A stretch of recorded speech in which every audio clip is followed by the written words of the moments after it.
Hi friends, நம்ம video பார்த்துட்டு இருக்க அனைத்து நண்பர்களுக்கும் அன்பான வணக்கங்கள். வைகுண்ட ஏகாதசி விரதமானது 3 நாட்களில் கடைபிடிக்கப்படும். அதாவது தசமி திதியில் துவங்கி ஏகாதசி திதியில் உபவாசம் இருந்து துவாதசி திதியில் முடிவடைகின்றது இந்த ஏகாதசி விரதமானது. இந்த ஒரு நாள் நம்ம விஷ்ணு பகவானை நினைத்து பூஜை செய்து வழிபட்டால் ஒரு வருடம் நம்ம பூஜை செய்வதற்கான பலன் நமக்கு கிடைக்கும்.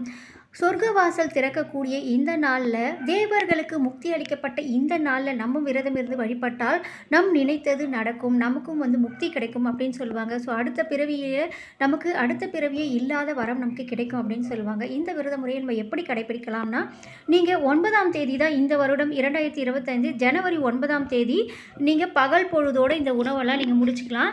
அதன் பிறகு நீங்கள் உபவாசம் இருக்க தொடங்கலாம். முடியாதவங்க நீங்கள் அரிசியால் செஞ்ச இந்த உணவை தவிர்த்துட்டு பால், பழம் அந்த மாதிரி எளிதான உணவை நீங்கள் எடுத்துக்கலாம்.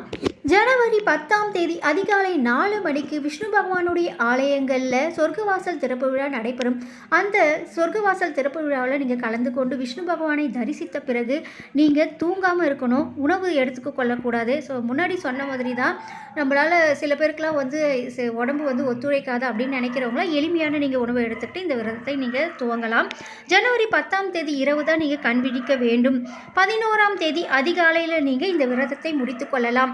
கண் விழிக்கும் போது நீங்கள் விஷ்ணு பகவானுடைய விஷ்ணு சகஸ்ரநாமம் தெரிஞ்சால் நீங்கள் படிக்கலாம், இல்லை நீங்கள் டிவியில் போட்டு கூட அதை கேட்டுட்டு வரலாம். விஷ்ணு பகவானுடைய பாடல்கள் படிக்கலாம், ஸ்லோகங்களை படிச்சுட்டு வரலாம். நம்ம கண் விழித்து இருக்கணும், கண் முடிக்கணும் அப்படின்றதுக்காக இந்த மொபைல் பார்க்கறது, டிவி பார்க்கறது இதெல்லாம் தவிர்த்துருங்க. ஸோ நம்ம எதுக்காக இந்த விரதத்தை மேற்கொள்கின்றோம்? இறைவனுக்காக நினைத்து நம்ம இந்த விரதத்தை மேற்கொள்கின்றோம். அதனால் சதா இறைவனையே நினைத்து இறைவனுடைய நாமங்களை சொல்லி நீங்கள் இந்த விரத முறையை மேற்கொள்ளுங்க.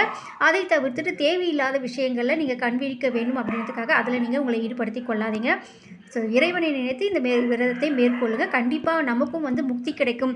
அதாவது அடுத்த பிறவியே இல்லாத முக்தி கிடைக்கும். நம்ம நிறைய புராண கதைகள் எல்லாம் கேள்விப்பட்டிருப்போம். தேவர்களை அசுரன் துன்புறுத்தியது. அதே போல தான் முரன் என்ற அசுரன் தேவர்களை துன்புறுத்தி வந்தபோது சிவபெருமானிடம் சென்று முறையிட்டனர். அப்போது சிவபெருமான் விஷ்ணு பகவானிடம் சென்று முறையிடுங்கள் என்று சொல்ல, விஷ்ணு பகவானிடம் போய் தேவர்களும் அசுரர் தங்களை இப்படியெல்லாம் கொடுமைப்படுத்துகிறான் என்று கூறினார். அப்போது விஷ்ணு பகவான் அந்த முரன் என்ற அசுரனை எதிர்த்து கிட்டத்தட்ட 1000 வருடங்கள் போரிட்டார். அந்த முரன் என்ற அசுரன் தன்னை 1000 வருடங்கள் போர் புரிந்தான் தன்னை கொல்ல வேண்டும் என்ற வரத்தை பெற்றுள்ளதுனால கிட்டத்தட்ட 1000 வருடங்கள் விஷ்ணு பகவான் அந்த முரன் என்ற அசுரனை எதிர்த்து போரிட்டு இறுதியில் சரி நம்ம இந்த அரக்கனுக்கு ஒரு வாய்ப்பு கொடுப்போம் அப்படின்னு என்று நினைத்து ஒரு குகைக்குள்ளே போயிடுறாரு. அப்போது